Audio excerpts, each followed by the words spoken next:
Patrick, elle vient ici chaque fois que tu sors. Madame Carmen m'a prononcé cette phrase un mercredi d'octobre, à 16h17. Elle se tenait sur le seuil de sa porte, les bras croisés, ses yeux exprimant bien plus que ce que ses lèvres venaient de murmurer. Je n'ai pas eu besoin de lui demander de répéter. J'ai ravalé mes émotions pour ne pas m'effondrer. Je l'ai simplement regardée, les remercier d'une voix calme, puis j'ai regagné ma maison. Je m'appelle Patrick Dubois, j'ai 61 ans et j'ai passé 35 de ces années en tant que directeur d'école. 35 ans à apprendre que les situations les plus délicates ne se règlent pas en tapant du poing sur la table, mais avec des preuves, de la patience et en sachant précisément quand agir. Ce que personne dans ma famille ne savait, c'est que j'avais passé des semaines à rassembler tous ces éléments et qu'il ne restait plus que 19 jours avant que je les utilise pleinement. Dans 19 jours, lors de la réunion de famille la plus importante de l'année, une enveloppe beige que j'avais préparée avec le plus grand soin allait être déposée sur la table de la salle à manger. Mais cet après-midi-là, je n'ai pas dit un mot de trop. Je suis allé directement à la serrurerie du coin, j'ai changé la serrure, j'ai glissé la nouvelle clé dans ma poche et je suis rentré chez moi. Je me suis assis sur le canapé et j'ai attendu. Le crépuscule teintait le ciel d'orange. La lumière filtrait par les fenêtres de la salle à manger. Ces mêmes fenêtres que j'avais choisies lorsque nous avions construit cette maison, il y a 30 ans. De la cuisine me parvenait l'odeur du café-filtre que j'avais préparé à 15 heures. Il était maintenant froid sur la cuisinière. C'était le même café que je préparais depuis que j'avais épousé Roxane, le même qu'elle buvait sans sucre, le même que je sirotais en attendant son retour chaque soir durant 38 ans de mariage. Tout sentait la normalité, tout semblait calme. L'horloge du salon affichait 17h02. Dehors, les oiseaux chantaient, comme si c'était un jour ordinaire, mais dans ma main, je serrais une clé neuve et froide. Et dans ma poitrine, il y avait quelque chose qui n'était plus de la peur ni de la rage, c'était de la clarté. Une clarté froide et nette comme l'air avant l'aube. Une clarté que je connaissais bien. C'était la même que je ressentais lorsque, après des semaines d'enquête, j'entrais dans le bureau d'un enseignant et fermais doucement la porte. Je m'appelle Patrick Dubois. Je suis né à Lyon. J'ai grandi parmi des femmes qui m'ont appris que la dignité ne se négocie pas, ni quand le monde s'écroule autour de vous, ni quand la trahison vient de là où on l'attend le moins. Ma mère avait l'habitude de me dire « Mon fils, tout supporter sans rien dire, ce n'est pas de la patience, c'est de la lâcheté déguisée. » J'ai mis beaucoup de temps à comprendre ce qu'elle voulait me dire par là. Bien trop de temps. Je suis marié depuis 38 ans à Roxane Dubois, une femme travailleuse, ponctuelle, qui n'a jamais élevé la voix contre moi, qui a appris à danser avant notre mariage parce qu'elle savait que j'aimais la musique. Une femme que j'aime d'un amour tranquille et solide, celui qui s'installe après des décennies passées ensemble. Pas l'amour des films, mais l'autre amour, celui qui demeure quand tout le reste s'en va. Nous avons 2 filles. Sophie vit à Bordeaux avec son époux Ernest et mes 2 petits-enfants, Matteo et Valentina. Daniela vit à 21 minutes d'ici et travaille dans une clinique dentaire. Toutes 2 sont de bonnes personnes, toutes 2 m'appellent sans faute le dimanche. Et puis il y a Valérie. Valérie a 34 ans. Elle est la fille de Rose, la sœur cadette de Roxane. Elle a toujours été la nièce préférée de mon épouse, et je le comprenais. Rose est devenue veuve jeune, et élever seule une fille n'est pas chose aisée. C'est pourquoi je n'ai jamais rien remis en question. C'est pourquoi je l'ai toujours traitée avec affection. C'est pourquoi, il y a 2 ans, lorsque Roxane m'a demandé de lui donner un double des clés de la maison, j'ai dit oui sans y réfléchir à 2 fois. Elle vit seule, Patrick, au cas où il y aurait une urgence, au cas où nous partirions en voyage et qu'elle aurait besoin de quelque chose. C'est aussi simplement qu'elle me l'a expliqué, et c'est aussi simplement que j'ai commis mon erreur. Je ne l'ai pas vue comme une décision importante, mais comme un geste familial, le genre de choses que l'on fait par confiance, parce qu'on a passé des décennies à construire quelque chose avec quelqu'un. et faire confiance devient aussi naturel que respirer. C'est ainsi que Valérie est entrée dans ma vie, clé en main, littéralement. Valérie n'était pas une mauvaise personne quand je l'ai rencontrée, du moins c'est ce que je croyais. C'était le genre de personne qui arrive aux réunions de famille avec les cheveux impeccablement coiffés, qui salue tout le monde avec un sourire, qui dit exactement ce qu'il faut dire au moment précis. Elle m'appelait « oncle Patrick », bien que techniquement je ne sois pas son oncle. Elle apportait des viennoiseries aux fêtes de fin d'année, offrait des bonbons aux enfants lors des célébrations, n'arrivait jamais les mains vides. Mais il y a une chose que j'ai apprise en 35 ans à la tête d'une école. Ceux qui excellent à se montrer sous leurs meilleurs jours en public sont souvent les mêmes qui causent le plus de tort dans l'ombre. Le premier indice est apparu il y a 1 an et demi. J'ai commencé à remarquer de petits détails anormaux en rentrant chez moi. Un tiroir de cuisine que je laissais toujours fermé, légèrement entrouvert, le pot de ma crème de nuit un peu déplacé sur la coiffeuse, mon sac de travail, qui pendait toujours au même crochet près de la porte, tourné sous un angle différent. Ces détails étaient si infimes que je me disais que je me trompais, que ma mémoire n'était plus la même depuis ma retraite, que je devenais trop méticuleux. Ce que j'ignorais alors, c'est que Madame Carmen observait depuis des mois, depuis sa fenêtre, quelque chose que je n'avais jamais pu voir, car j'étais toujours de dos quand elle passait.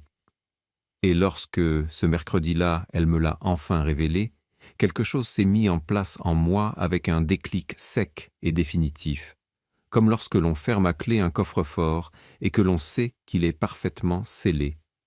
Je me suis donc assis sur ce canapé, mon café froid à la main, la nouvelle clé serrée dans mon poing, mon cœur battant un rythme lent et délibéré. Et j'ai attendu. Je voulais voir exactement ce qui se passerait lorsque Valérie arriverait et tenterait d'entrer. Mais avant de vous raconter ce qui s'est passé cette nuit-là, il faut que vous compreniez tout ce que j'avais choisi d'ignorer pendant 1 an et demi. Car l'histoire de Valérie n'a pas commencé le mercredi où j'ai changé la serrure. Elle a débuté bien plus tôt, et j'avais eu des signes, de nombreux signes. Pourquoi les ai-je ignorés ? C'est la question que je me pose encore lorsque le silence m'envahit. Permettez-moi de vous ramener 14 mois en arrière.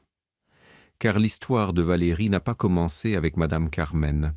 Elle a débuté un lundi d'août, à 14h31, alors que je n'aurais pas dû être chez moi. J'avais rendez-vous avec ma médecin pour un contrôle de routine, mais il a été annulé à la dernière minute, car elle avait une urgence. J'ai donc fait demi-tour, parcouru les 3 pâtés de maison jusqu'à chez moi, sorti mes clés et, de l'extérieur, j'ai déjà remarqué quelque chose. La fenêtre de la cuisine était entr'ouverte. Je ne laisse jamais cette fenêtre ouverte quand je sors, jamais. C'est l'une de ces habitudes que l'on prend sans s'en rendre compte et qui, avec les années, deviennent aussi automatiques que respirer. Je suis entré et j'ai senti le café, pas celui du matin que j'avais éteint à 9h. Non, du café fraîchement préparé, chaud, avec cet arôme épais qui s'accroche au mur, s'imprègne dans les rideaux et met des heures à disparaître. De la cuisine parvenait le doux son d'une cuillère raclant le fond d'une tasse. Un petit bruit domestique, comme celui de quelqu'un qui connaît déjà bien les lieux. Je suis entré dans la salle à manger. Valérie était assise sur ma chaise. Celle du fond, celle qui donne sur la fenêtre, celle qui est ma place depuis 38 ans, sans que personne n'ait eu besoin de le dire, mais que tout le monde dans cette maison sait. Elle avait son téléphone sur la table, une jambe croisée sur l'autre, et elle m'a regardé avec un sourire qui ne trahissait pas la moindre gêne, comme si elle était dans son propre salon, comme si c'était moi qui arrivais dans un endroit qui ne m'appartenait pas. « Oh, oncle Patrick, quelle frayeur! Je ne savais pas que tu allais arriver si tôt. » Je lui ai demandé ce qu'elle faisait chez moi. C'est que j'ai appelé ma tante et elle n'a pas répondu. Comme j'avais la clé de secours, je suis entré pour l'attendre. J'espère que ça ne te dérange pas. Il n'y avait aucune urgence. Roxane était à son travail, sans aucun imprévu. Valérie était entrée chez moi avec sa clé, s'était préparé du café avec mon café, s'était assise sur ma chaise et me regardait comme si c'était elle qui me recevait dans mon propre foyer. Il y avait quelque chose dans la façon dont elle tenait la tasse qui m'était insupportable, avec une trop grande désinvolture, une trop grande assurance. Je lui ai dit que Roxane arriverait dans 2 heures. Je lui ai offert plus de café. Je suis allé dans la chambre pour me changer. Ce n'est qu'après avoir refermé la porte derrière moi que je me suis appuyé contre elle, que j'ai fermé les yeux et que je me suis accordé 1 seconde. Juste une. J'ai senti le froid du bois dans mon dos. J'ai entendu mes propres poumons travailler. Puis j'ai respiré, car 35 ans en tant que directeur m'avaient enseigné quelque chose que je n'ai jamais oublié. Le moment où l'on perd son sang-froid est précisément celui où l'on perd le contrôle. Cette nuit-là, j'ai raconté à Roxane la situation, calmement, sans dramatisation. Je lui ai dit que je m'étais senti mal à l'aise de trouver Valérie seule à la maison, qu'il faudrait discuter avec elle de l'usage approprié de cette clé. Roxane m'a écouté, m'a regardé attentivement, et cette même nuit, elle l'a appelée. Pendant 2 semaines, tout a semblé se calmer. Valérie n'est pas revenue sans prévenir. Nous avons passé 2 dimanches en famille, sans le moindre moment gênant. Et lors du dîner d'anniversaire de Roxane, Valérie est arrivée avec un gâteau qu'elle avait elle-même préparé. Elle m'a serré dans ses bras en entrant et m'a dit que j'étais très élégant. Je me suis dit, c'est passé. C'était un malentendu. Roxane avait géré la situation. Il était clair à quel point je me trompais, car ce que je ne comprenais pas encore, c'est que Valérie n'avait rien changé. Elle avait seulement appris à ne pas se faire voir. Et entre ces 2 choses, il y a une différence énorme. Une personne qui change, change. Une personne qui apprend à se cacher, attend son heure. Sais-tu quand j'ai vraiment compris ce qui se passait? Ce fut lors d'un dîner de famille. Un dimanche de septembre, à 14 heures, j'avais passé toute la matinée à cuisiner. Un pot-au-feu mijotant lentement, une tarte aux légumes du jardin, du pain de campagne acheté chez le boulanger du coin. L'odeur de cette cuisine m'a ramené directement à mon enfance, aux mains de ma mère sur la plaque de cuisson, au dimanche où le temps s'écoulait lentement et où la maison sentait tout ce que l'on possède de bon sans le savoir. J'ai tout disposé sur la table avec soin. Je me suis assis et, à ce moment précis, Valérie a jeté un œil au salon, a légèrement pincé les lèvres et a dit sans se tourner vers moi, « Oncle Patrick, vous n'avez pas pensé à rénover les meubles. Ce salon a l'air un peu démodé. » Roxane a ri et a changé de sujet. Personne ne m'a regardé, personne n'a rien dit. Ce salon que j'avais choisi pièce par pièce pendant 30 ans. Cette bibliothèque que Roxane m'avait offerte pour notre 10e anniversaire. Ce canapé où mes filles faisaient leurs devoirs, où j'attendais leur retour quand elles sortaient le soir, où j'ai prié quand Sophie était malade. Tout cela réduit à une opinion lancée en passant, entre la tarte et le pot-au-feu, comme si cela n'avait aucun poids. Personne ne m'a regardé et Valérie a continué à manger comme si elle n'avait rien dit. J'ai gardé le silence, j'ai servi davantage et j'ai souri. Mais j'y reviendrai. Ce qui importe maintenant, c'est ce que j'ai découvert 3 semaines après ce dîner. Un mardi après-midi, j'étais en train de ranger le tiroir de ma commode quand j'ai remarqué que mon bracelet en or n'était plus là. Ce n'était pas un bijou coûteux. C'était un fin bracelet en or que ma mère m'avait offert lorsque j'avais obtenu mon diplôme universitaire. Celui qui était resté plus de 30 ans au même endroit, enroulé sur un petit carré de velours vert délavé que je n'avais jamais changé, car j'aimais le voir ainsi, usé par les années. Comme tout ce qui a une histoire, comme tout ce que l'on garde, non pour sa valeur, mais pour ce que cela représente. Il n'était plus là. Je l'ai cherché dans ma boîte à bijoux, sur la table de nuit, dans les poches de ma robe de chambre, dans les tiroirs de la salle de bain. Rien. Et c'est alors que j'ai commencé à faire ce que je n'aurais jamais dû faire. J'ai commencé à douter de moi-même, à me demander si ma mémoire n'était plus la même, si je l'avais laissée dans un endroit étrange, si j'étais trop exagéré, si un homme de 61 ans avait le droit de se méfier, ou si c'était déjà le début de quelque chose de plus sombre en moi. Ce que je ne savais pas encore, c'est que, selon ce que Madame Carmen me confirmerait des mois plus tard, le vendredi précédent, Valérie était entrée dans la maison pendant que j'étais au supermarché. Je n'ai rien dit à Roxane à propos du bracelet. Je l'ai gardé pour moi.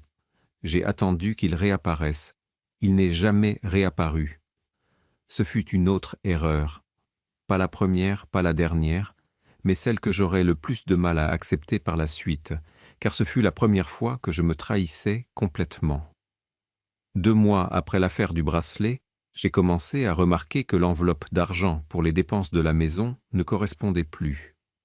Je gardais 600 € tous les 15 jours pour les imprévus mineurs. L'enveloppe était toujours dans le même tiroir de la cuisine, sous la nappe en tissu vert que j'utilisais pour couvrir la planche à découper. C'était un système simple, discret, de ceux qui fonctionnent sans que personne ne les remarque, car précisément, personne ne devrait avoir besoin de les remarquer. Un jour, j'ai compté ce qui restait, et il manquait 400 €. Je me suis dit que je les avais dépensés et oubliés. J'ai remis l'argent. 2 semaines plus tard, il manquait 300 € de plus.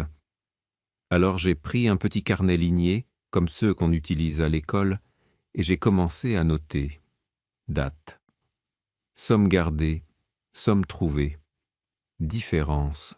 Sans en parler à personne, sans tirer de conclusion pour l'instant, juste en notant, avec la même froideur qu'avec laquelle, pendant des décennies, j'avais documenté les absences, les plaintes, les incidents au sein d'une institution.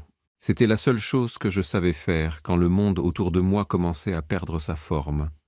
Nommer les choses, les écrire, leur donner une date.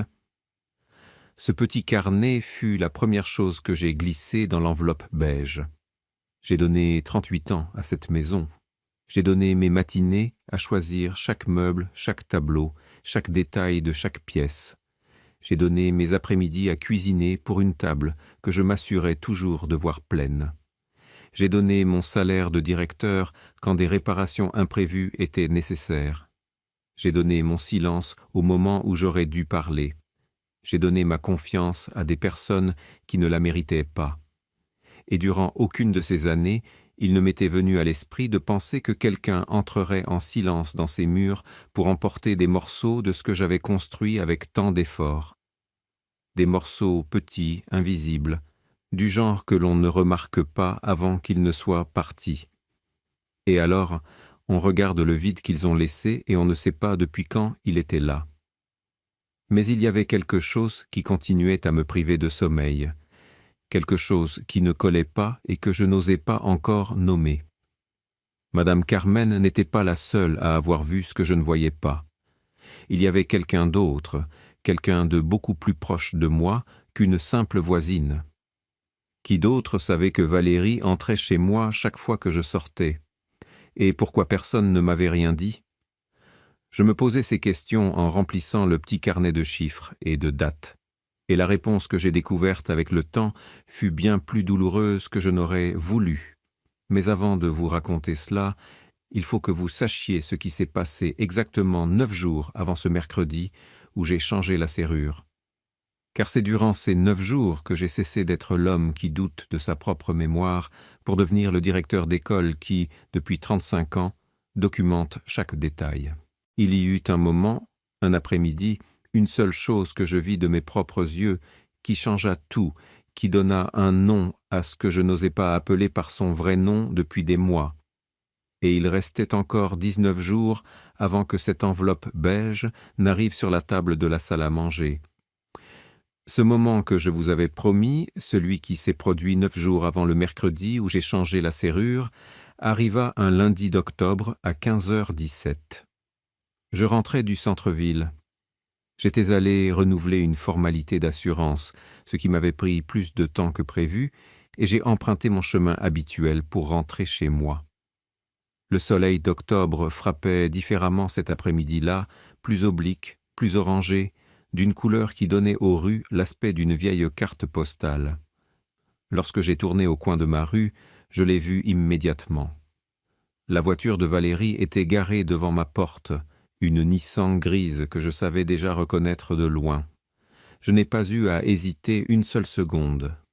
J'ai continué à rouler sans m'arrêter, sans ralentir, sans me faire voir. J'ai tourné au coin suivant, me suis garé sur le trottoir, le moteur tournant un instant, puis je l'ai coupé et j'ai attendu, les mains sur le volant. Le regard fixé sur aucun point en particulier, le silence de la voiture m'enveloppait. 35 minutes. À 15h52, la porte de ma maison s'est ouverte. Valérie est sortie. Elle portait son sac habituel et quelque chose de plus, un sac en plastique sombre, de ceux que j'utilise pour ranger des affaires dans la chambre. Elle l'a accroché à son bras avec la plus grande des naturalités. Elle a sorti la clé, a fermé ma porte à clé de l'extérieur, comme si elle fermait la sienne, et a marché tranquillement vers sa voiture, sans hâte, sans regarder sur les côtés, sans le moindre geste de quelqu'un qui sait qu'il fait quelque chose d'interdit. J'ai sorti mon téléphone et j'ai pris la photo. Je l'ai prise avec soin, avec la même froideur que celle avec laquelle j'avais documenté pendant des décennies tout ce qui nécessitait d'être enregistré. La plaque d'immatriculation de la voiture, elle marchant, ma porte en arrière-plan, nette. Avec la date et l'heure automatiquement marquées, j'ai rangé le téléphone. Je suis resté un instant, les mains sur le volant. Elles ne tremblaient plus. Il n'y avait plus de doute. Ce n'était plus ma mémoire qui me faisait défaut.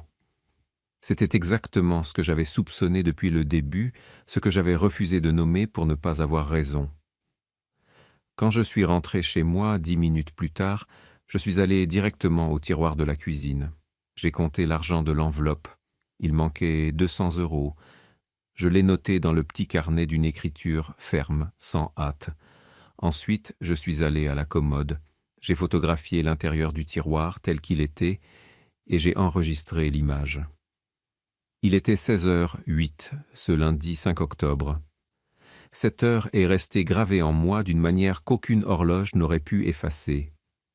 Cette nuit-là, pendant que Roxane dînait et me racontait quelque chose sur son travail, j'étais présent, mais ailleurs. J'acquiesçais, je répondais, je servais plus d'eau. Je la voyais bouger la bouche et j'entendais les sons arriver. Mais intérieurement, j'étais en train de tout organiser ce qu'il y avait dans ce petit carnet, dans ce téléphone, dans cette tête que, pendant des mois, j'avais moi-même tenté de convaincre qu'elle se trompait. J'étais en train de monter un dossier, comme je l'avais toujours fait, pièce par pièce, sans me presser.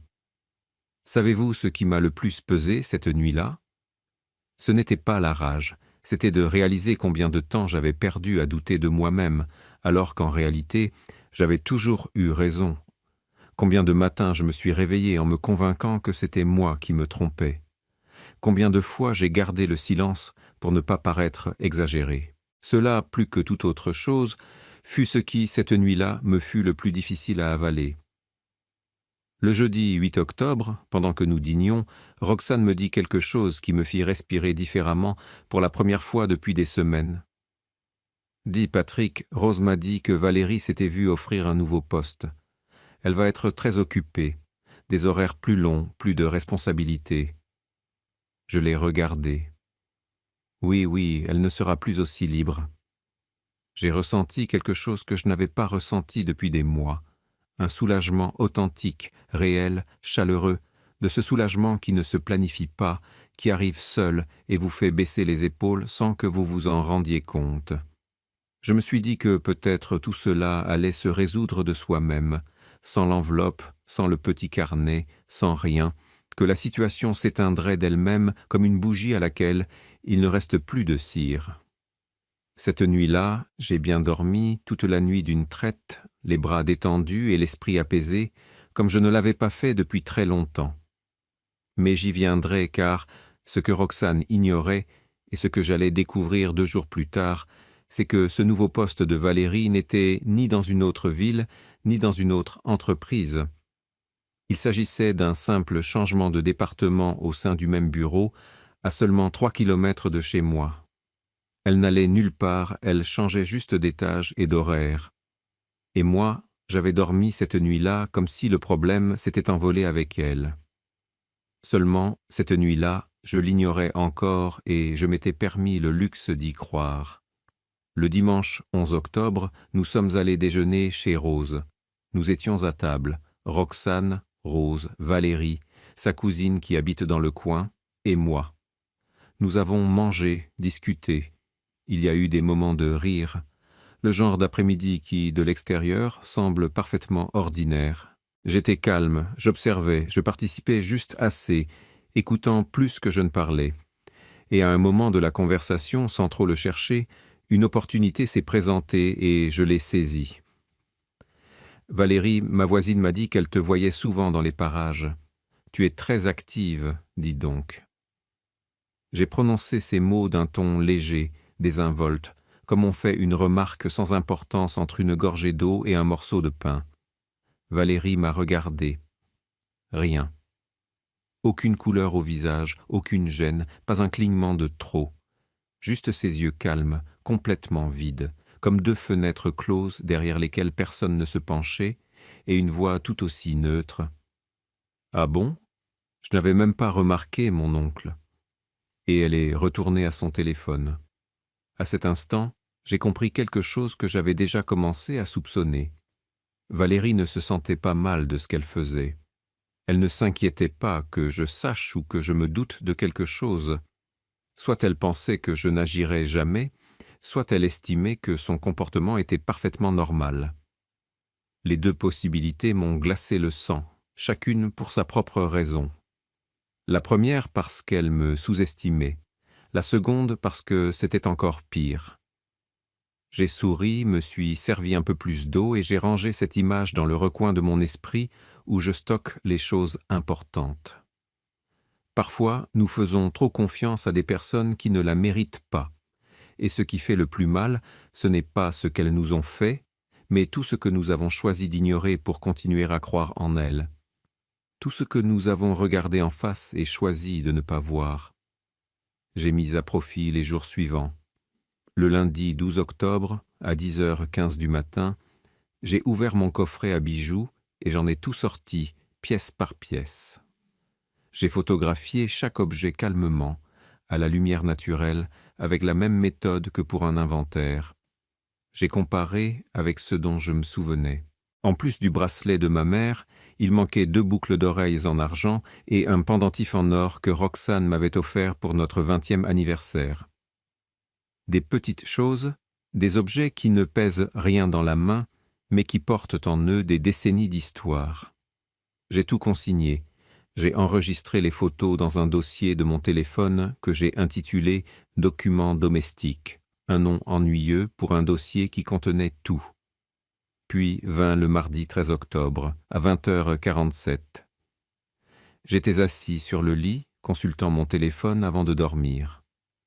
La lampe allumée de mon côté, Roxane, les yeux déjà lourds, de l'autre. Un moment tout à fait ordinaire jusqu'à ce que je reçoive un message vocal d'un numéro que je n'avais pas enregistré, sans texte, sans présentation, juste l'audio flottant sur l'écran comme quelque chose qui n'aurait pas dû être là. J'ai appuyé. Il durait 4 secondes. 4 secondes avec une voix que je connaissais parfaitement, une voix que j'avais entendue à ma table, dans ma cuisine, lors de mes réceptions, me disant « Mon oncle Patrick », avec ce sourire qui n'avait jamais rien eu de sincère. Et les mots que j'ai entendus m'ont laissé immobile, le téléphone à la main, sans bouger un muscle pendant 1 minute entière, sans cligner des yeux, sans respirer profondément, sans faire absolument rien. J'ai déjà tout pris ce qui m'intéressait là-dedans. Le monsieur ne se rend jamais compte de rien. Le message était arrivé au mauvais numéro. Je n'ai pas répondu, je n'ai pas appelé, je n'ai rien dit à Roxane. J'ai écouté l'audio 3 fois de suite, lentement, à faible volume, m'assurant que chaque mot s'ancrait dans un endroit plus profond que la mémoire. Ensuite, j'ai fait une capture d'écran de la conversation. J'ai sauvegardé le fichier audio et j'ai éteint la lumière. Roxane s'est endormie à mes côtés en 5 minutes, comme toujours, avec cette facilité à fermer les yeux que je lui avais toujours admirée et qui, cette nuit-là, m'a semblé venir d'une autre planète. Moi, je suis resté à fixer le plafond jusqu'à 2h11 du matin, écoutant la maison, écoutant le silence, laissant tout se mettre en place doucement, sans forcer, Et le lendemain, à 16h17, Madame Carmen a ouvert sa porte, les bras croisés et cette voix basse de celle qui porte un secret depuis trop longtemps.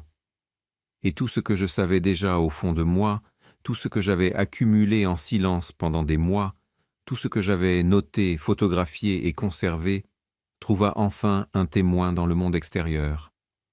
Il restait 19 jours.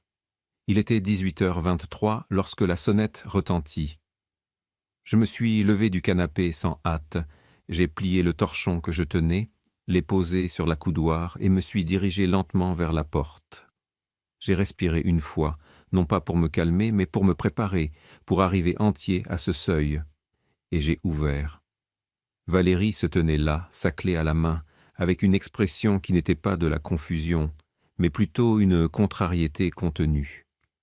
Elle portait un chemisier en tissu fin couleur crème, des boucles d'oreilles dorées que je ne lui avais jamais vues, et un sac à main qui n'était pas le sien. Tout en elle sentait une après-midi passée ailleurs avant d'arriver ici dans un autre milieu, parmi d'autres personnes. J'étais dans mes vêtements d'intérieur, le tablier que j'utilise depuis des années. Nous étions parfaitement distincts, chacun à notre place. Elle m'a regardé, a levé la clé d'à peine 1 centimètre, comme si ce geste suffisait à l'expliquer. « Ça n'ouvre pas. »« Je sais, » lui ai-je répondu.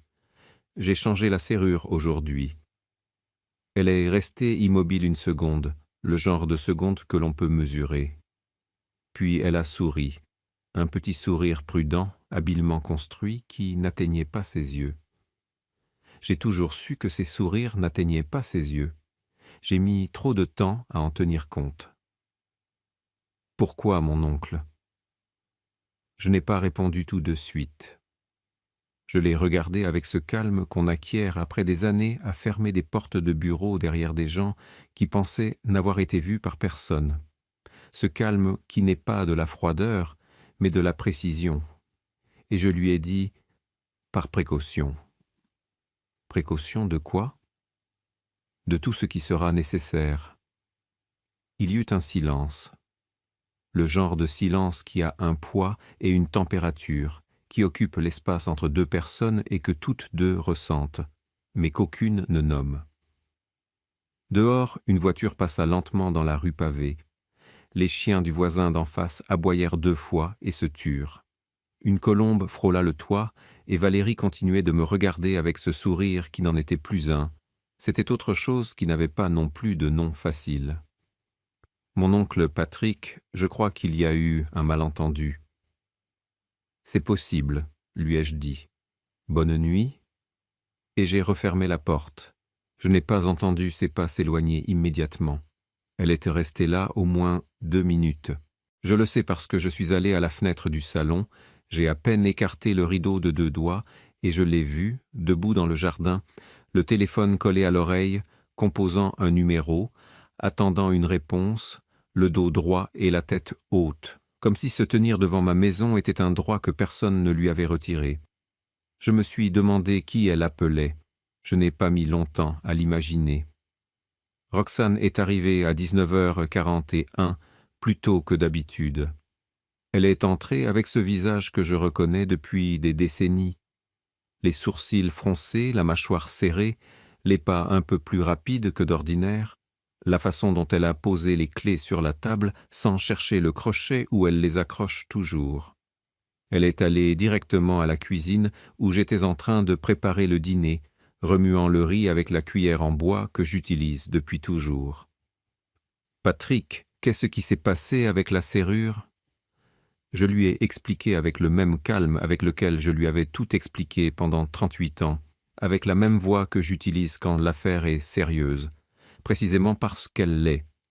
Je lui ai dit que j'avais décidé de la changer parce que j'avais appris que Valérie entrait dans la maison quand je n'étais pas là, que je le remarquais depuis des mois, que j'avais des raisons concrètes de m'inquiéter. Je ne lui ai pas encore donné tous les détails. Ce n'était pas le moment, juste assez pour qu'elle comprenne que ce n'était pas une impression, mais une conclusion. Elle m'a écouté et quand j'ai eu fini, elle a dit quelque chose qui m'a glacé plus que tout ce que Valérie aurait pu me dire. « Patrick, Valérie est ma nièce, la fille de Rose. qu'est-ce que tu insinues exactement ?» Je lui ai dit que je n'insinuais rien, que je le disais directement. « Ça n'a aucun sens. Valérie ne ferait jamais une chose pareille. Nous la connaissons depuis sa naissance. Il me manque un bracelet en or de ma mère, Roxane, et de l'argent du tiroir de la cuisine. Je l'ai noté avec les dates. Elle m'a regardé d'une manière que je n'oublierai jamais. Ce n'était pas de la colère, c'était quelque chose de plus difficile à supporter que la colère. C'était ce regard de quelqu'un qui a déjà décidé que vous êtes dans l'erreur avant même d'écouter un seul mot de plus.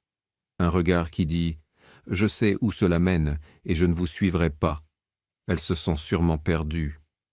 Tu dis toujours que tu ne te souviens plus où tu mets les choses. » C'était la même phrase que je m'étais répétée pendant des mois, maintenant dans sa bouche, comme si elle aussi l'avait gardée tout ce temps. Comme si nous l'avions tous deux utilisée comme un bouclier pour ne pas regarder la même chose. Chacun de son côté, chacun avec ses propres raisons de ne pas vouloir voir. Cette nuit-là, nous n'avons plus discuté. Le silence à table était de ceux qui dévorent l'air de la pièce. Après le dîner, Roxane a appelé Valérie à voix basse depuis la chambre. J'ai lavé les assiettes, écoutant le murmure lointain de cette conversation, sans chercher à en comprendre les mots. Puis je suis allé me coucher à 21h48, sans verser une seule larme, sans rien ajouter. Pas là, pas devant elle. Il y a des endroits où les larmes n'ont pas leur place, et cette salle à manger, ce soir-là, en était un. Mais à 23h22, j'ai senti Roxane s'asseoir au bord du lit, avec ce poids familier, ce léger affaissement du matelas que, en 38 ans, j'avais appris à reconnaître sans ouvrir les yeux. Je suis resté immobile, respirant lentement, les bras le long du corps, et je l'ai entendu dire à voix très basse, presque en un murmure, « Patrick, pardonne-moi d'avoir été comme ça. La journée a été difficile. Nous en parlerons correctement demain. » Oui, je lui ai répondu « oui ». Je lui ai souhaité bonne nuit de ma voix calme habituelle. Et quand j'ai entendu sa respiration devenir régulière, ses épaules se relâcher et qu'elle s'endormait, j'ai continué à regarder le plafond dans l'obscurité. Je me suis dit, demain, elle écoutera. Demain, elle comprendra. Peut-être y a-t-il une solution sans avoir besoin de l'enveloppe. Peut-être existe-t-il encore une version de cette histoire où je n'aurais pas à tout étaler devant toute la famille. Je me suis accroché à cette possibilité un instant. Je l'ai tenue comme on tient quelque chose de fragile à deux mains, avec beaucoup de précautions. Je m'étais encore trompé. Le jeudi 15 octobre à 10h30 du matin, j'ai reçu un appel de Rose. Sa voix était aimable, trop aimable. La voix de quelqu'un qui répète ce qu'il va dire avant de composer le numéro, qui choisit chaque mot à l'avance et l'enveloppe de tendresse pour qu'il pénètre sans résistance. Je connais ce ton. Je l'ai moi-même utilisé maintes fois en parlant avec des parents dans des situations difficiles. Je sais exactement à quoi il sert. « Patrick, mon cher, Roxane m'a parlé de la serrure. Valérie est très peinée. Elle dit qu'elle ne sait pas de quel bracelet tu parles, qu'elle n'a jamais rien pris. Tu sais comment est ma fille, si travailleuse, si correcte. Je crois que le stress de la retraite nous fait parfois voir des choses qui n'existent pas, n'est-ce pas ?» Je l'ai écouté pendant 4 minutes et 17 secondes. Chaque mot enveloppé d'affection, chaque phrase pointant vers la même chose, avec la précision de quelqu'un qui vise depuis longtemps. Le problème n'était pas Valérie, le problème c'était moi, ma mémoire, mon stress, ma retraite. Tout ce qui entoure un homme de 61 ans qui commence à devenir gênant. Quand j'ai raccroché, je suis resté assis, le téléphone à la main, regardant le jardin par la fenêtre, le glycinia que Roxane avait planté l'année de la naissance de Sophie, déjà grand, déjà débordant sur le mur d'enceinte, le même jardin que toujours, la même lumière que toujours. Et moi, complètement seul au sein de cette normalité qui restait là, intacte, comme si rien de ce que je vivais intérieurement n'avait assez de poids pour la faire bouger. Cet après-midi-là, à 16h52, j'ai reçu un message de Valérie, bien rédigé, sans une seule faute d'orthographe, sans une virgule de trop. Mon cher Patrick, je regrette sincèrement si je vous ai causé un quelconque désagrément. Ce n'a jamais été mon intention. Je vous aime beaucoup et j'espère que nous pourrons résoudre cela. Je l'ai lu 3 fois. La première pour le comprendre, la deuxième pour reconnaître ce qu'il ne disait pas, la troisième pour confirmer ce que je savais déjà. Je l'ai sauvegardé. Je l'ai photographié, je l'ai ajouté au dossier des documents du foyer, car ce n'étaient pas des excuses, c'était un alibi soigneusement construit, des excuses sans rien admettre, sans rien nommer, sans rien assumer, rédigées pour exister, pour que quelqu'un puisse les lire plus tard et dire « Regardez, elle s'est excusée ». Et puis est arrivé le vendredi 16 octobre, le moment qui m'a fait comprendre, sans laisser aucune place au doute, que dans cette affaire, j'étais complètement seul. Roxane est rentrée à la maison, une clé à la main. Elle l'a posée sur la table de la salle à manger devant moi, avec ce geste posé de quelqu'un qui pense être raisonnable. C'était une copie neuve, brillante, fraîchement taillée, avec cet éclat de métal qui n'avait encore rien touché. « Patrick, cette situation est déjà très tendue. Valérie s'est sentie très mal avec tout ça. Le juste serait de lui rendre la clé. » Je n'ai pas élevé la voix. Je n'ai pas bougé un seul muscle de mon visage. Je n'ai pas cligné des yeux plus que de raison. Je l'ai regardée dans les yeux avec ce calme qu'en 38 ans, elle n'avait jamais bien appris à lire. Ce calme qui, chez moi, n'a jamais signifié l'indifférence. Tout au contraire. Quand je suis calme de cette manière, c'est parce qu'intérieurement j'ai déjà pris une décision et rien ne peut la faire changer. Je lui ai dit très lentement, mesurant chaque syllabe, « Fais ce que tu veux, Roxane. » Je me suis levé, je suis allé à la cuisine, j'ai allumé la cuisinière avec le geste habituel et j'ai mis le café à chauffer. Je suis resté debout devant le feu doux, les mains posées sur le bord de la cuisinière, regardant la vapeur qui commençait à s'échapper en filets fins et constants. Le café sentait comme toujours, la cuisine avait l'air comme toujours, les mêmes carreaux, le même torchon accroché au four, la même horloge murale marquant le temps de son tic-tac monotone et fidèle. Et moi, intérieurement, j'étais froid comme le carrelage sous mes pieds nus. Une seule pensée m'occupait l'esprit durant ces 3 minutes devant le feu, tandis que le café commençait doucement à frémir. Il ne restait plus 19 jours, mais seulement 17. Et cette enveloppe beige, qui sommeillait dans le tiroir, avait déjà attendu bien assez longtemps. Elle n'y resterait pas un jour de plus que nécessaire. Roxane n'a jamais su ce qui se tramait dans ma tête cet après-midi-là, devant la cuisinière. Elle est entrée dans la cuisine quelques minutes plus tard, a accepté la tasse que je lui ai servie et m'a remercié comme si c'était un après-midi ordinaire, comme si rien de ce qui venait de se passer dans la salle à manger n'avait la moindre importance. Et peut-être, pour elle, n'en avait-ce pas. C'était peut-être là précisément toute la différence entre nous deux. Mais ce que j'ignorais encore, c'est que 2 jours plus tard, je découvrirais quelque chose qui ferait passer toute cette affaire de Valérie et de la clé pour un problème bien insignifiant en comparaison. Car l'histoire qui s'annonçait n'était pas seulement celle d'une nièce, d'une clé et d'un sac en plastique sombre. Elle concernait quelque chose qui se construisait en silence depuis bien plus longtemps, brique après brique, dans un endroit où je n'aurais jamais pensé chercher. Et j'avais été là, au beau milieu de tout cela, sans rien voir. Pendant des années, les yeux grands ouverts. Le samedi 17 octobre, je me suis réveillé à 5h43 du matin, sans que personne ne me tire du sommeil. Roxane dormait. La maison était plongée dans ce silence dense et immobile qui n'existe qu'aux premières heures du jour, avant même que les oiseaux ne commencent à chanter. Je me suis levé doucement. J'ai enfilé ma robe de chambre. Je suis allé à la cuisine et j'ai allumé la cuisinière, non pas pour faire du café, mais simplement pour occuper mes mains pendant que je mettais de l'ordre dans ce qui me tourmentait l'esprit depuis la veille au soir, depuis que je m'étais couché sans pouvoir fermer les yeux plus de 10 minutes d'affilée. Je me suis assis à table avec mon téléphone et j'ai ouvert le dossier des documents familiaux. J'ai passé en revue les photos dans l'ordre, une par une, avec la même méthodologie que celle que j'avais autrefois appliquée à des dossiers scolaires. L'image de Valérie sortant de ma maison avec le sac sombre, les captures du message audio avec la date indiquée, les photographies de l'intérieur de ma commode, les notes manuscrites du carnet retranscrites en texte avec la date et l'heure.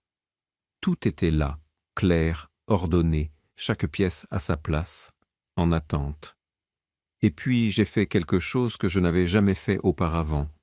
J'ai commencé à consulter les messages de Roxane sur le téléphone qu'elle avait elle-même laissé sur la table de la cuisine la veille au soir, écran éteint et sans mot de passe, car en 38 ans, nous n'avions jamais eu de secret à ce sujet. Ou du moins, c'est ce que nous pensions tous les deux. C'est ce qu'on se dit quand on refuse de se poser la question essentielle. Je ne cherchais rien de sale, je cherchais Valérie. Le premier message que j'ai trouvé datait du 4 septembre. Roxane avait écrit à Valérie à 9h11 du matin. « Patrick est parti au marché.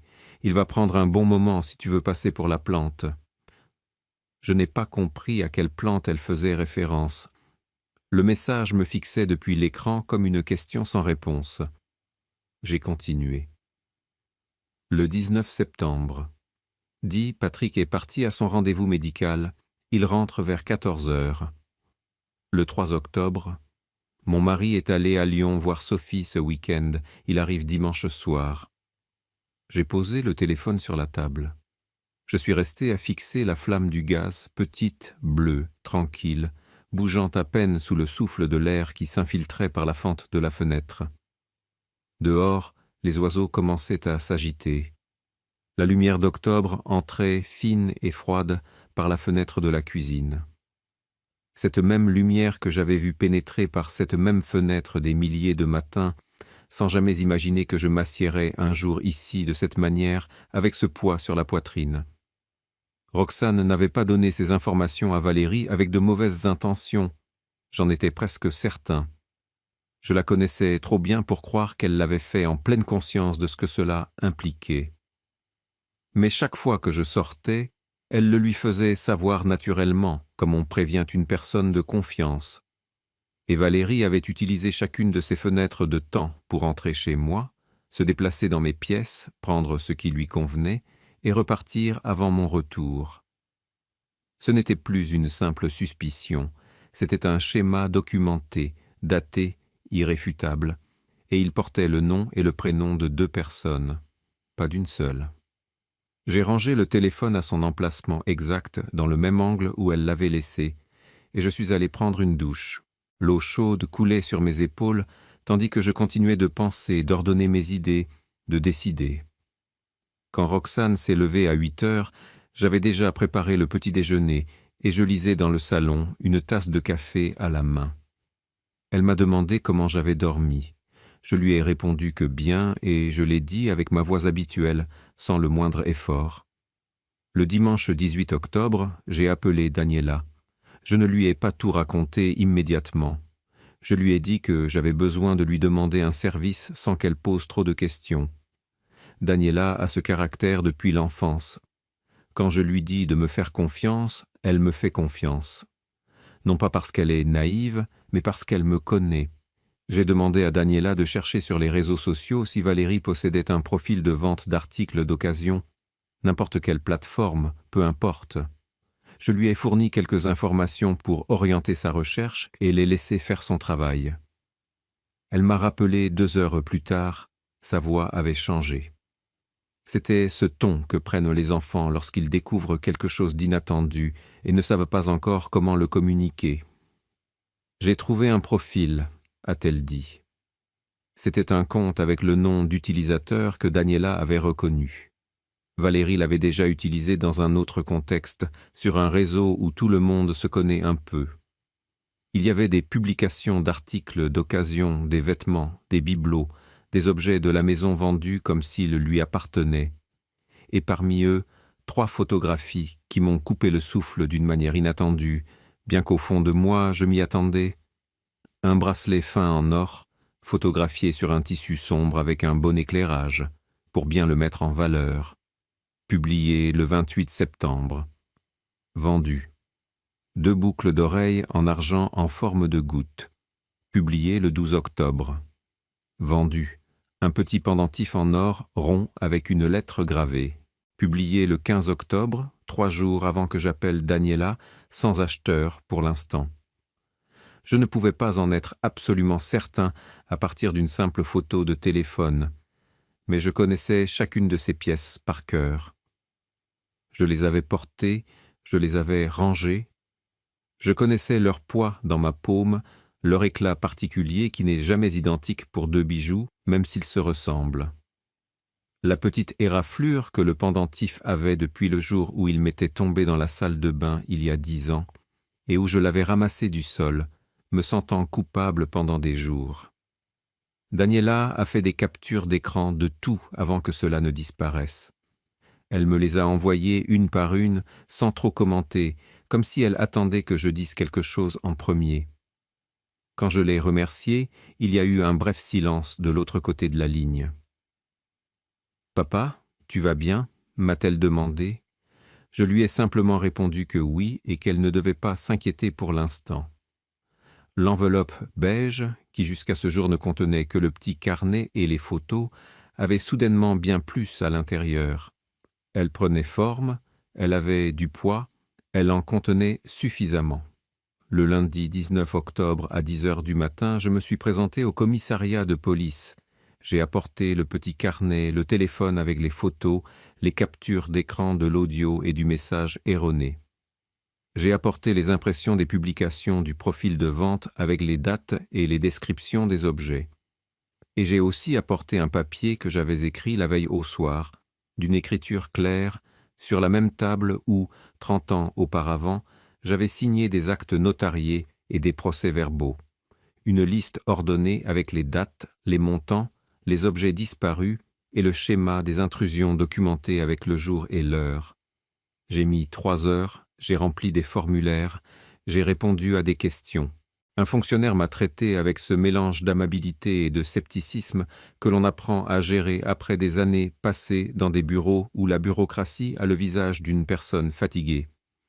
Je lui ai tout expliqué avec la même voix que celle avec laquelle j'avais autrefois expliqué à un parent d'élève pourquoi son fils ne pouvait pas revenir à l'école. Claire, posée, chaque affirmation étayée, sans aucun dramatisme qui aurait pu laisser place au doute. En sortant, j'avais en main un numéro de dossier et la date du prochain rendez-vous. L'encre était encore fraîche. Je l'ai rangée avec soin dans l'enveloppe beige. Les jours qui ont suivi, je les ai vécus en 2 couches. En apparence, Patrick Dubois, époux de Roxane Dubois, qui salue les voisins avec le même sourire que d'habitude, qui cuisine à la même heure, qui répond aux messages de ses filles avec normalité, qui arrose les plantes du patio les mardis et les vendredis. En mon fort intérieur, le directeur d'école qui attendait depuis 35 ans le moment exact pour fermer une porte. Le jeudi 22 octobre, Roxane m'a proposé d'aller dîner chez Rose le samedi suivant. « Un petit dîner en famille », a-t-elle dit sans plus d'explication, comme quelqu'un qui propose quelque chose de raisonnable et s'attend à ce que l'autre l'accepte ainsi. Je l'ai regardé, j'ai calculé et j'ai dit oui, sans hésiter une seconde. Il restait 11 jours. Le samedi 24 octobre, je suis arrivé chez Rose à 19h30 avec un plat de riz que j'avais préparé cet après-midi-là. Le riz que je fais depuis que j'étais jeune marié, avec ce sofrito lent que ma mère m'a appris et que je n'ai jamais changé. Valérie était déjà assise à table. Elle m'a salué d'un baiser sur la joue, avec la même aisance que d'habitude. « Oncle Patrick, quel plaisir de vous voir !» J'ai senti son nouveau parfum, cher, différent de celui qu'elle portait il y a quelques mois. J'ai senti sa joue tiède contre la mienne, ses mains sur mes bras dans cette étreinte brève et automatique, et je n'ai pas bougé un seul muscle de mon visage, pas un seul. Je me suis assis, j'ai servi le riz, j'ai parlé de ce qu'il fallait dire avec la même fluidité que d'habitude. J'ai ri aux moments opportuns, de ce rire naturel que l'on apprend à maîtriser après des décennies passées à être l'homme qui assure le bon déroulement de chaque repas de famille. Quand Valérie a raconté une blague, j'ai souri. Quand Rose a parlé de ses plantes, j'ai posé des questions avec un intérêt sincère, car j'ai toujours eu de l'affection pour les plantes de Rose, et cela, je ne l'ai pas feint ce soir-là. Lorsque Roxane a posé sa main sur la mienne, sur la table, je l'ai laissée là, chaude et immobile, dans la sienne. Au fond de moi, il y avait quelque chose que je n'avais jamais montré à personne autour de cette table. Quelque chose d'immobile, comme l'eau d'un lac profond à l'aube, quand le vent est absent et que la surface ne bouge pas. Le dîner s'est achevé à 22h15. J'ai pris congé de chacun avec affection. J'ai serré Rose longuement dans mes bras de mes deux mains. J'ai embrassé Valérie sur la joue. Je l'ai regardée dans les yeux un instant, juste un instant, le temps qu'il fallait. « Que tout se passe bien pour toi, ma fille », lui ai-je dit. Elle n'a pas compris le sens de mes paroles. Elle a souri, m'a souhaité la même chose, et je me suis déjà retourné. J'ai conduit jusqu'à la maison sans prononcer un seul mot. Roxane a mis de la musique à la radio, quelque chose de calme, d'instrumental, une de ces mélodies qui ne demandent rien. J'ai observé la rue défiler par la fenêtre, les poteaux électriques, les arbres, les trottoirs déserts de ce samedi soir. Une fois arrivée, tandis qu'elle allait prendre sa douche, je me suis assis au bord du lit, seul, dans l'obscurité, les mains sur les genoux et le dos droit. Je me suis autorisé pour la première fois depuis des semaines à libérer tout ce que j'avais porté en moi. Sans un bruit, sans un mouvement, juste mes mains serrées sur mes genoux et mes yeux clos, et tout ce qui ne pouvait être dit à voix haute, cherchant une issue par le seul chemin qu'il ait trouvé. 2 minutes, pas plus. Puis j'ai allumé la lampe de chevet, j'ai sorti l'enveloppe beige du tiroir, la saisissant avec ses 2 doigts qui manient un objet familier, et je l'ai ouverte. J'ai compté chaque document, chaque photo, chaque enregistrement, chaque capture, chaque feuillet. Tout était en ordre, tout était daté. Il ne restait que 9 jours. Cette nuit-là, avant de m'endormir, j'ai pris mon téléphone et j'ai confirmé une chose à laquelle je pensais depuis des semaines. La réunion de famille la plus importante de l'année était fixée au 1er novembre, la Toussaint, le jour où toute la famille de Roxane se rassemble immanquablement, bien avant que je n'en fasse partie, depuis que j'ai le souvenir d'appartenir à ce cercle.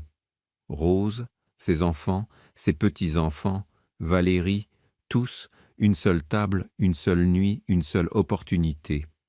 Et ce qu'aucun d'entre eux ne savait encore, c'est que ce soir-là, sur cette table où chaque année nous posions la nappe brodée que Rose avait héritée de sa mère, j'allais aussi déposer l'enveloppe beige et tout son contenu, devant tout le monde. Mais avant que ce jour n'arrive, il y avait autre chose que je devais découvrir. Quelque chose qui ne figurait dans aucun carnet ni aucun dossier de mon téléphone. Quelque chose qui avait été là tout ce temps, respirant à mes côtés et que je n'avais pas encore fini de voir clairement. Une pièce finale qui rendait tout plus grand, plus sombre et en même temps plus limpide que jamais, qui donnait à tout ce que je possédais déjà un contexte que je n'avais pas voulu imaginer, car l'imaginer signifiait remettre en question toute ma vie. Et il restait 9 jours avant que cela n'arrive. La pièce finale est arrivée un dimanche à 11h22 du matin. Sophie m'a appelé alors que j'étais en train de plier du linge dans la chambre.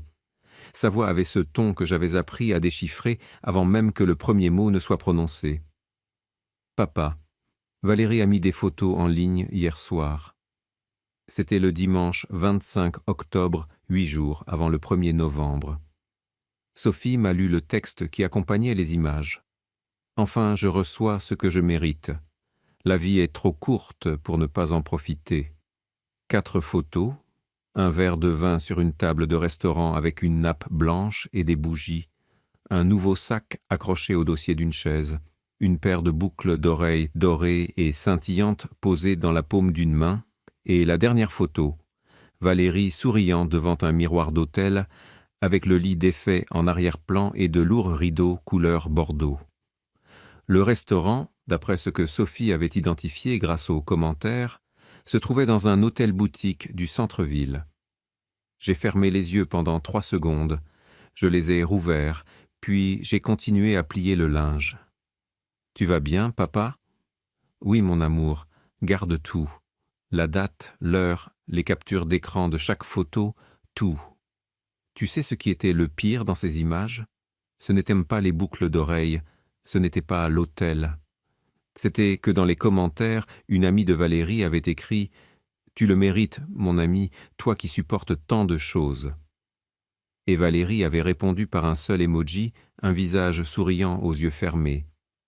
J'ai rangé le téléphone et je suis allé au placard du couloir. Au fond, derrière une boîte de couverture inutilisée en été, se trouvait une vieille boîte en métal, là depuis des années. À l'intérieur, dans un petit sac en plastique scellé, Roxane et moi gardions l'argent que nous appelions tous les deux la petite épargne. Ce n'était pas une somme énorme. C'était le fruit d'années de billets de 20 et de 50 € que nous mettions de côté chaque fois qu'il restait un peu d'argent pour une véritable urgence, quand on en aurait besoin sans avoir le temps d'aller à la banque. Nous ne l'avions jamais compté officiellement, mais je savais, avec cette précision imprécise de celui qui a vécu longtemps avec peu de marge d'erreur, qu'il devait y avoir entre 1 200 et 1 400 €. J'ai ouvert la boîte. J'ai compté 430 €. Je suis resté debout dans le couloir, les billets à la main, entendant le réfrigérateur bourdonner dans la cuisine, un chien aboyer dehors, et le silence assourdissant d'une maison qui, soudain, semble étrangère. J'ai tout remis en place. J'ai refermé la boîte, la replaçant à son endroit exact. Je suis allé chercher mon petit carnet et j'ai noté « Petite épargne, manque estimé entre 700 et 900 €. Cela n'avait pas disparu petit à petit avec le temps. Cela avait été prélevé en 2 ou 3 fois lors des occasions où j'étais parti en voyage pour rendre visite à Sophie. Les seules fois où Roxane m'avait prévenu qu'elle serait absente tout le week-end. Le lundi 26 octobre à 9 h du matin, j'ai appelé Sophie. Je ne lui ai pas tout raconté. Je lui ai dit qu'il y avait quelque chose d'important lors de la réunion du 1er novembre et que j'avais besoin qu'elle soit présente, que c'était une affaire de famille et que je préférais ne pas l'expliquer par téléphone. Sophie me connaît, elle sait quand son père parle sérieusement. « D'accord, papa. Ton père va bien. Tu vas bien. Je vais très bien, mon amour. J'ai besoin que tu sois là. » Il y eut un court silence. « Je serai là, papa. » J'ai raccroché, et pour la première fois de la semaine, j'ai senti que je n'étais pas complètement seul. Mais j'y reviendrai, car ce même après-midi, à 18h37, Roxane est rentrée à la maison et avant d'enlever ses chaussures, elle m'a dit quelque chose qui m'a arrêté net. « Dis, Patrick, as-tu vu une enveloppe beige qui était sur ta table de chevet?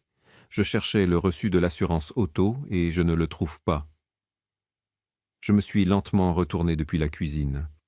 Je l'ai regardé avec ce visage que l'on prend lorsqu'on cherche l'information exacte derrière une question avant d'y répondre. Non, je n'ai vu aucune enveloppe par là. Ce n'était pas un mensonge. L'enveloppe beige était dans mon sac, avec moi.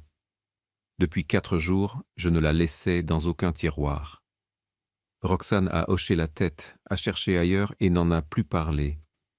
Cette nuit-là, j'ai dormi avec le sac accroché à la chaise près du lit, et avant de fermer les yeux, j'ai pensé 6 jours. Les jours du 27 au 30 octobre, je les ai vécus avec cette double vie qui m'était devenue habituelle. Je cuisinais, je nettoyais, je répondais aux messages. Je voyais Roxane le matin et le soir, et dans les moments de silence, j'organisais. J'ai imprimé tout ce que Daniela m'avait envoyé, les photos du profil de vente avec les dates, les captures d'écran des messages de Valérie, et notamment le message d'excuse du 15 octobre, la capture de l'audio erroné, les registres du commissariat, les photos de ma commode, les notes de mon petit carnet, recopiées proprement dans un cahier à double ligne, avec une écriture claire et la date en marge de chaque entrée. J'ai tout classé par ordre chronologique à l'intérieur de l'enveloppe beige. Je l'ai refermé avec un trombone doré. Je l'ai tenu un instant dans mes mains. Je n'ai ressenti aucune satisfaction.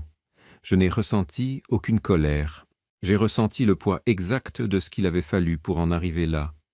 Le poids des mois de silence, le poids de m'être convaincu que ma mémoire me jouait des tours, le poids d'avoir souri lors de dîners où j'aurais dû parler. J'avais offert mon silence quand j'aurais dû parler. J'avais donné mon doute quand j'aurais dû me faire confiance. J'avais donné ma maison, mes clés, ma confiance. J'avais passé des matins à me dire que j'exagérais. J'avais passé des nuits à fixer le plafond sans comprendre ce que je voyais. Et plus jamais. Le vendredi 30 octobre, tandis que Roxane regardait les informations dans le salon, j'étais assis à la table de la salle à manger, l'enveloppe devant moi. Je l'ai ouverte une dernière fois. J'ai vérifié chaque feuille, chaque photo, chaque date. Tout concordait, tout était en ordre. Il n'y avait aucun doute ni aucune lacune que quiconque pourrait utiliser pour le discréditer. J'ai refermé l'enveloppe, l'ai glissée dans mon sac, et à ce moment-là, j'ai pris la décision qui était en suspens depuis des semaines, mais qui, jusqu'à cette nuit, n'était pas encore passée complètement de la pensée à la certitude. Le 1er novembre, à la table de la Toussaint, avec toute la famille réunie, cette enveloppe allait être révélée, non pas pour me venger, non pas pour détruire qui que ce soit, mais pour que la vérité qui avait vécu silencieusement entre ces murs puisse enfin respirer. Le samedi 31 octobre, Roxane m'a dit que Rose avait confirmé la réunion du lendemain, que toute la famille serait présente, que nous apporterions la tarte aux pommes habituelle. Bien sûr, lui ai-je répondu, c'est déjà prévu. Le dimanche 1er novembre à 23h48, la maison était silencieuse. Roxane dormait. J'étais assis à la table de la cuisine, une seule bougie allumée, car je ne voulais réveiller personne avec la lumière du plafond. Le dossier beige était devant moi. Mon café fumant, chaud cette fois, dégageait lentement sa vapeur. J'ai pensé à ma mère, à ce qu'elle me disait, qu'il fallait tout supporter en silence, avec patience. J'ai pensé aux 35 années passées à diriger une école, à toutes les fois où j'étais entré dans un bureau avec des documents en main et en étais ressorti avec la vérité sur la table. J'ai pensé à ma fille, Sophie, qui arrivait demain par le 1er train depuis Bordeaux et qui m'avait envoyé un message cet après-midi-là, disant simplement « Seulement avec toi, papa ». Et j'ai pensé à Roxane, à nos 38 ans ensemble, à la femme qui avait appris à danser avant notre mariage, et qui, sans le savoir, avait ouvert la porte à tout cela, à ce qui viendrait après-demain, à ce que rien ne serait plus jamais pareil. J'ai éteint la bougie, j'ai rangé le dossier dans mon sac et je suis allé dormir. Demain serait le jour. Le 1er novembre, le jour se leva avec cette douce fraîcheur d'automne qui s'attarde. 6h58 du matin. Le ciel était encore d'un gris pâle, annonciateur du soleil, lorsque j'entendis la porte. Sophie arrivait avec sa valise de week-end et les yeux lourds de fatigue après un voyage depuis Bordeaux. Elle m'a serré dans ses bras sur le seuil sans rien dire. Seulement cette étreinte longue, serrée, d'une fille qui sent que quelque chose se passe, même si elle ne sait pas exactement quoi. Je l'ai fait asseoir à la table, je lui ai servi du café, je lui ai servi ce que j'avais préparé tôt le matin et, quand nous nous sommes retrouvés seuls, avec Roxane encore dans la chambre, j'ai ouvert mon sac et j'ai sorti le dossier beige. Je le lui ai posé devant elle. Sophie est comptable. Elle lit des chiffres et des documents depuis des années avec cette précision qui me rappelle tant le directeur que j'ai été. Elle l'a ouvert avec soin, a sorti les feuilles une par une, les a lues dans l'ordre. Elle n'a rien dit pendant 6 minutes entières, elle lisait simplement. Quand elle eut terminé, elle a tout rangé avec le même soin qu'elle l'avait sorti. Elle m'a regardé et a dit une seule chose. « Papa, tu as bien fait de tout garder. » Je n'ai pas eu besoin d'en entendre davantage. La matinée fut consacrée aux préparatifs. J'ai préparé la tarte aux pommes habituelle, celle que j'apporte à chaque réunion de la Toussaint depuis que je me suis marié avec Roxane. L'odeur des pommes caramélisées et de la cannelle a embaumé toute la cuisine.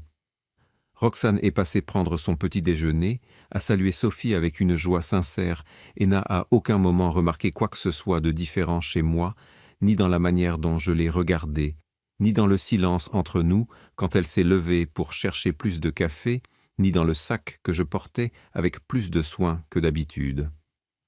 À 7 heures du soir, nous sommes partis pour la maison de Rose. Dès que nous avons tourné le coin, on apercevait les lumières. Les chrysanthèmes orangés et blancs débordaient du seuil posé en bouquet serré comme il est de tradition à la Toussaint. L'odeur dense et légèrement terreuse de ces fleurs que depuis mon enfance j'ai associées aux bougies, aux prières, aux photographies de personnes qui ne sont plus là. Nous sommes entrés, le salon était plein. Rose a accueilli Sophie avec une longue étreinte. Les cousins de Roxane étaient là avec leur famille. Il y avait des enfants qui couraient, une musique douce en fond sonore et, sur le buffet, au centre du salon, les bougies allumées éclairaient les photographies encadrées de ceux qui ne pouvaient plus être là. Valérie était dans la cuisine quand nous sommes arrivés. Elle est sortie nous saluer avec son aisance habituelle, cette facilité qu'elle a d'entrer dans une pièce et d'occuper tout l'espace sans effort apparent.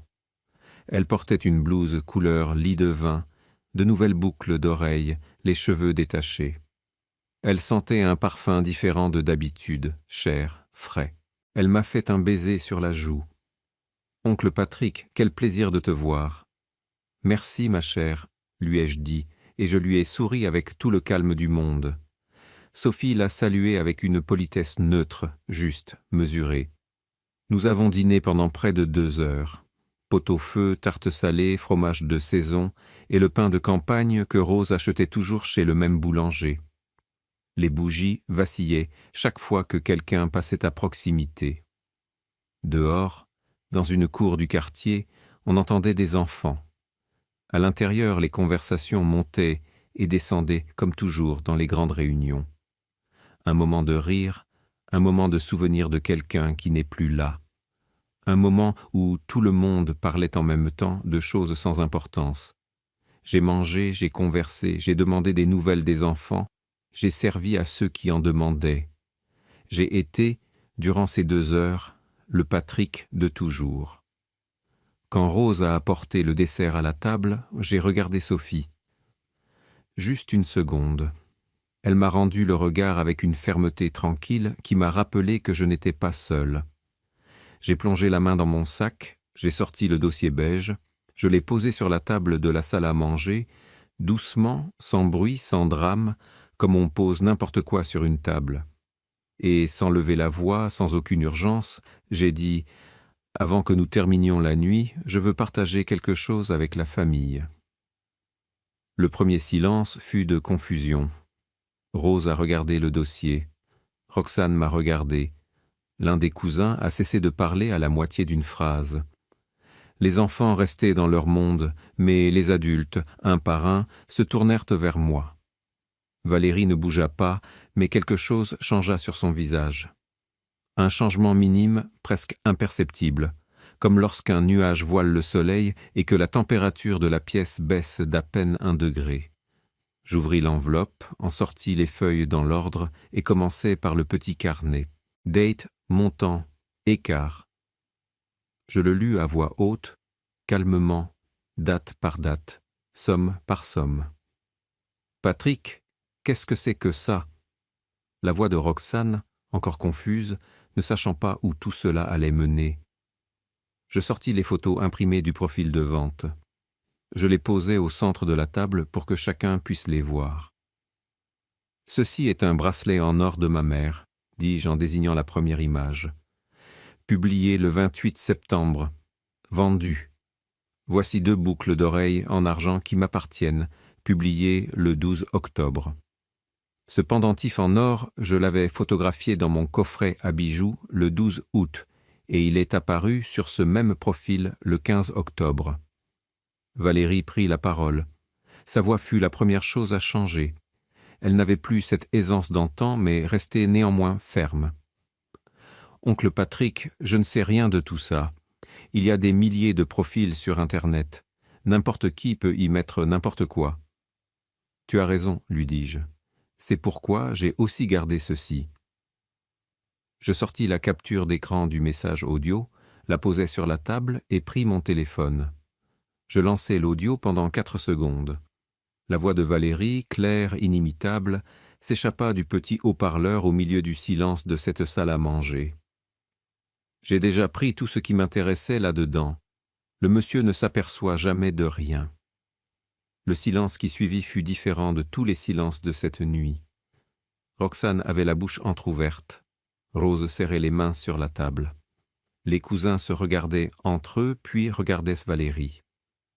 Valérie se leva. « C'est un montage. Ce n'est pas moi. Je n'arrive pas à croire que tu fasses ça ici, aujourd'hui, devant toute la famille. » Sa voix n'était plus ferme. Elle avait un tranchant qui n'apparaît que lorsque quelqu'un sent le sol se dérober sous ses pieds.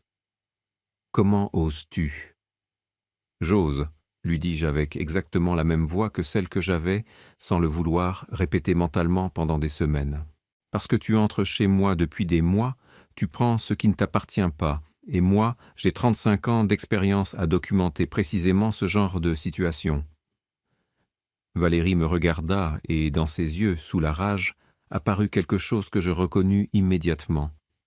La peur. La peur de celle qui a été découverte. La peur de celle qui vient de comprendre que la personne en face d'elle n'avait jamais été ce qu'elle croyait. Je sortis la dernière feuille de l'enveloppe, le récépissé officiel du commissariat avec la date, le numéro de dossier et la signature du fonctionnaire qui m'avait reçu. Je le posai sur la table et m'assis. Valérie resta debout. La chaise qu'elle avait poussée en se levant était restée légèrement de travers, et ce petit détail, cette chaise déplacée, était la seule chose dans cette salle à manger qui n'avait pas encore retrouvé sa place. « C'est une honte, » dit-elle. Sa voix avait déjà un autre registre. Ce n'était plus la Valérie du baiser sur la joue, ni celle du message si bien rédigé du 15 octobre. C'était quelqu'un à qui l'on venait de couper l'herbe sous le pied. Nous faire ça ici aujourd'hui, avec les enfants présents, les bougies allumées. Quelle sorte de personne fait une chose pareille ? Je ne répondis pas immédiatement. Je laissai ces mots parcourir la pièce, que tous les entendent, que chacun ressente le poids de ce qu'elle disait et de ce qu'elle ne disait pas. Puis je dis avec ma voix habituelle, « Une personne qui attend depuis des mois le bon moment pour dire la vérité. » Roxane avait les mains à plat sur la table. Je la regardais. Elle avait le visage de quelqu'un qui parcourt mentalement les derniers mois et commence à voir la carte complète pour la première fois. « Patrick, » dit-elle lentement. « L'audio date du 13 octobre, » lui dis-je. « Il est arrivé sur mon téléphone par erreur. Je peux te montrer la conversation complète. » Roxane ferma les yeux une seconde et je sus à cet instant qu'elle se souvenait elle aussi de quelque chose. Les messages, les fois où elle avait prévenu Valérie que j'étais sorti, non pas avec de mauvaises intentions, mais avec de réelles conséquences. Rose n'avait rien dit depuis que l'audio avait retenti. Elle était assise face aux bougies, les photographies de famille derrière elle, regardant sa fille avec une expression que je ne lui avais jamais vue. Ce n'était pas de la colère, c'était quelque chose de plus proche de la reconnaissance douloureuse de celle qui commence à voir ce qu'elle ne voulait pas voir. « Valérie, » dit Rose, juste cela, juste son nom. Et dans ce nom, il y avait tout ce qu'une mère peut y mettre quand elle ne sait pas encore jusqu'où sa fille est allée, mais qu'elle sait déjà qu'elle est allée trop loin. Valérie se tourna vers sa mère avec une urgence dans les yeux. « Maman, ce n'est pas ce que ça paraît. Il exagère, il toujours... » La voix de Rose était basse, calme, plus difficile à entendre qu'un cri. Valérie ne termina pas sa phrase. L'un des cousins de Roxane se leva discrètement et emmena les enfants à l'arrière de la maison. Le reste de l'assemblée demeura. Personne ne bougea. Les bougies continuaient de vaciller en arrière-plan, éclairant les visages de ceux qui n'étaient plus tels des témoins silencieux de ce que nous devions encore régler. Ce fut Roxane qui prit la parole la première. elle parla lentement de cette voix qui émerge quand on est brisé de l'intérieur et que l'on tente de paraître intact à l'extérieur. « Patrick, les messages que j'envoyais à Valérie pour lui dire quand tu sortais… » Elle s'interrompit, serrant la mâchoire. Je ne savais pas ce qu'elle faisait de ces informations. Je te le jure. Je pensais que c'était juste pour qu'elle ne te dérange pas si tu rentrais fatigué, pour lui dire si elle pouvait passer ou non. Je sais, Roxane, lui dis-je, et c'était la vérité. Je le savais. Je l'avais su depuis ce matin du 17 octobre, devant la flamme bleue de la cuisinière. Roxane n'était pas une complice, c'était quelque chose de plus compliqué. C'était une femme qui avait fait confiance à sa nièce sans mesurer ce que cette confiance coûtait à son époux. Valérie le vit. Elle vit que Roxane était de l'autre côté de la table et quelque chose en elle changea de direction. « Je n'ai jamais voulu faire de mal à personne, » dit-elle, sa voix devenue plus faible. Je traversais un moment très difficile. L'argent, le loyer, tout s'accumulait. J'ai pensé que ce ne serait qu'une seule fois, une seule fois. Sophie prit la parole pour la première fois ce soir-là, depuis sa place à mes côtés. Elle ne cria pas, ne se leva pas, juste ces quelques mots prononcés avec un calme qu'elle avait hérité de moi. Le petit carnet de mon père contient des relevés de 16 prélèvements différents dans l'argent du tiroir. Ce n'est pas une seule fois, Valérie. Valérie ferma les yeux et dans cette fermeture lente et lourde, je vis le moment exact où quelqu'un cesse de se battre et commence à porter le poids. Rose se leva de sa chaise, fit le tour de la table lentement, avec cette dignité lasse des mères qui ont trop porté. Elle se tint devant sa fille, lui prit le visage entre les deux mains, la regarda droit dans les yeux et lui dit d'une voix très basse mais parfaitement audible pour tous : « Tu vas réparer tout cela jusqu'au dernier centime. » Valérie ne répondit pas, mais ne détourna pas le regard, et alors se produisit quelque chose que je n'avais pas prévu. Valérie s'assit, posa les mains sur la table, respira une fois et dit, sans lever les yeux, d'une voix à la fois plate et brisée : « Tu as raison. Je suis entré, j'ai pris des choses, je l'ai fait plus d'une fois, et je te demande pardon, oncle Patrick. » La salle à manger fut plongée dans un silence différent de tous les silences de cette nuit. C'était le silence de quelque chose qui trouvait enfin son nom. Avant de lui répondre, je m'arrêtai. Je me demandais à cet instant si j'avais agi correctement. Si sortir cette enveloppe ce soir-là, à cette table, ce jour-là, avait été la bonne décision ou simplement celle dont j'avais besoin pour ne plus porter ce fardeau seul. S'il y avait eu une autre manière de résoudre cela. Si la douleur présente dans cette pièce, celle de Roxane, celle de Rose, même celle de Valérie, était proportionnelle à ce que j'avais souffert ou si j'avais dépassé les bornes. Je me le demande encore. Je répondis à Valérie en la regardant droit dans les yeux. Je ne suis pas venu ici pour te détruire. Je suis venu ici pour que la vérité soit mise sur la table. La même table où je me suis assis pendant 20 ans. La même où je t'ai toujours accueilli comme un membre de la famille. Je fis une pause. L'affaire au commissariat est toujours ouverte. Ce qui en découlera dépendra des prochains jours. J'ai besoin que la valeur de ce qui manque soit restituée. Le bracelet de ma mère, les boucles d'oreilles, le pendentif, l'argent du tiroir et celui de la petite cachette. Daniela a les montants. Si cela est réglé, je déciderai si je poursuis ou non la procédure. « Patrick, » intervint Roxane, « j'apporterai aussi ma contribution si nécessaire, quoi qu'il en coûte. » Je ne lui dis pas non. Je ne lui dis pas oui. J'acquiesçai simplement. Ce fut Rose qui parla ensuite. « Tout sera remboursé, Patrick. Tu as ma parole. » Et ces mots, prononcés par une femme dont je savais qu'elle tenait toujours ses promesses, refermèrent quelque chose qui était resté ouvert depuis trop longtemps. La réunion se termina sans la tarte aux pommes. Nous sortîmes à 21h52. L'air de novembre était froid et calme dans la rue. Sophie marchait à mes côtés et me prit le bras sans rien dire.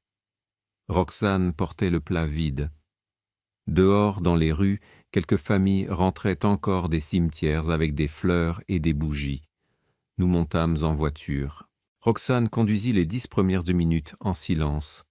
Sophie était à l'arrière, regardant par la fenêtre. J'étais assis, le sac sur les genoux, l'enveloppe beige à l'intérieur, plus légère maintenant que tout ce qu'elle contenait était sorti. À mi-chemin, Roxane arrêta la voiture dans un coin tranquille. Elle ne coupa pas le moteur, se contenta de garder les mains sur le volant, le regard fixé devant elle, et dit « Patrick, cela fait 38 ans que je suis mariée avec toi, et ce soir, je me suis rendu compte que je ne t'avais jamais vu te battre pour quelque chose avec autant de soin. » Je ne répondis pas immédiatement. « Cela n'aurait jamais dû se produire chez nous, » ajouta-t-elle. « Et une partie de ce qui s'est passé est de ma faute, car j'ai ouvert la porte sans savoir ce que je faisais. Je suis désolé. » Je lui posai la main sur le bras. Je ne dis rien encore, juste ce geste, ma main sur son bras. Car il y a des moments où les mots arrivent trop tard et où seul un geste est à propos. Sophie, depuis le siège arrière, posa sa main sur la mienne, sans un mot. Et c'est ainsi que nous rentrâmes à la maison. Quand j'entrai, la première chose que je fis fut d'aller à la cuisine et d'allumer le réchaud. Je mis à chauffer le café que j'avais préparé avant de partir. L'arôme emplit le petit espace familier de cette cuisine, qui était la mienne depuis 30 ans. Je m'appuyais sur le bord du plan de travail et regardais la flamme basse. Je pensais à ce que Roxane avait dit dans la voiture. Je pensais à Rose prenant le visage de Valérie entre ses deux mains. Je pensais à Sophie disant « Avec toi, papa ». Je repensais au bracelet de ma mère et au petit écrin de velours vert vide dans le tiroir de la commode. Je sortis l'enveloppe beige une dernière fois. Je la tins un instant, puis la pliai en deux, la portai jusqu'au tiroir des documents de la maison et la rangeai à l'intérieur avec les quittances et les papiers d'assurance. Je ne la jetai pas, je ne l'enfermai pas à clé, je la posai simplement là, aux côtés de tout ce qui constitue l'histoire de ce foyer, car la vérité n'a pas besoin de se cacher, elle a juste besoin de savoir quand se révéler. Je me servis le café, m'assis sur ma chaise, celle du fond, celle qui donne sur la fenêtre, et pour la première fois depuis de nombreux mois, je n'eus apporté rien d'autre que cette tasse chaude entre mes mains. 4 mois s'étaient écoulés depuis cette nuit du 1er novembre. C'était la première semaine de mars et ce matin-là s'était levé avec un soleil différent, de ceux qui arrivent en début d'année et qui ne brûlent pas encore, mais réchauffent déjà. J'étais assis dans le jardin avec mon café, le même café préparé à l'ancienne, comme toujours. Le glycinia que Roxane avait planté l'année de la naissance de Sophie fleurissait de nouveau, comme il le faisait chaque printemps sans qu'on le lui demande. Le parquet avait classé l'affaire en janvier, après que Rose eut tenu parole avec une ponctualité que je n'oublierai jamais. Le bracelet de ma mère n'avait pas été retrouvé car il avait déjà été vendu, mais l'équivalent monétaire, oui, et tout le reste aussi. Déposé en 3 versements, avec reçu et date. Daniela avait conservé les justificatifs. Je les rangeai dans le tiroir des documents, à côté de l'enveloppe beige, et ne les rouvris plus.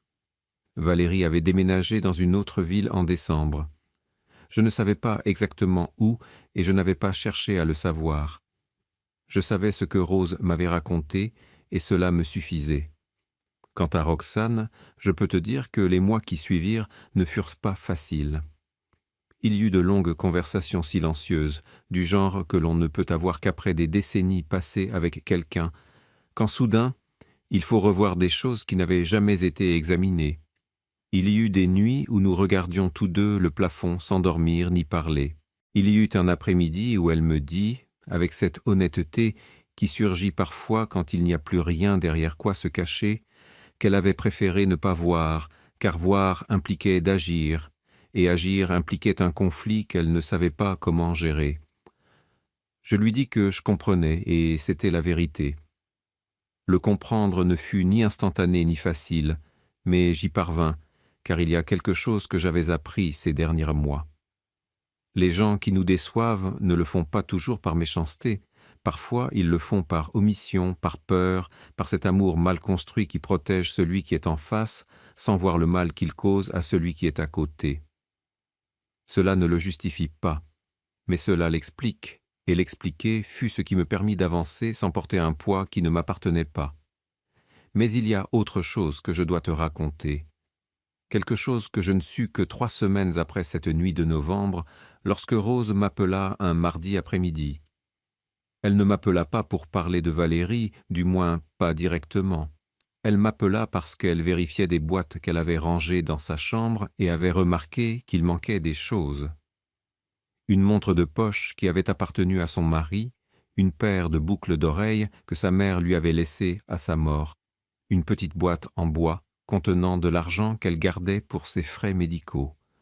Rose pleura au téléphone pour la première fois depuis que je la connaissais. Et dans ses pleurs, il n'y avait pas seulement de la douleur, il y avait la honte particulière des mères qui découvrent que le mal causé par leur enfant n'était pas seulement tourné vers l'extérieur, mais aussi vers l'intérieur, vers leur propre foyer. Je ne l'interrompis pas. Je l'écoutai jusqu'à ce qu'elle ait fini. Et quand elle eut terminé, je lui dis la même chose que quelqu'un aurait dû me dire des mois auparavant, que ce n'était pas sa faute, qu'on ne peut pas surveiller ce qu'on ne sait pas qu'il faut surveiller, que l'important était ce que nous décidions de faire avec la vérité maintenant que nous l'avions devant nous. Et ce fut cela qui changea le poids de tout, car je compris que Valérie n'était pas entrée chez moi parce que j'étais faible, ni parce qu'elle me voyait comme quelqu'un qui ne se défendrait jamais. Elle était entrée parce que c'était un schéma, un mode opératoire qui s'ancrait dans la confiance et ne cessait que lorsque quelqu'un décidait d'y mettre un terme. Et moi, avec mon petit carnet, mes photos et mon enveloppe beige, j'ai été le premier à agir.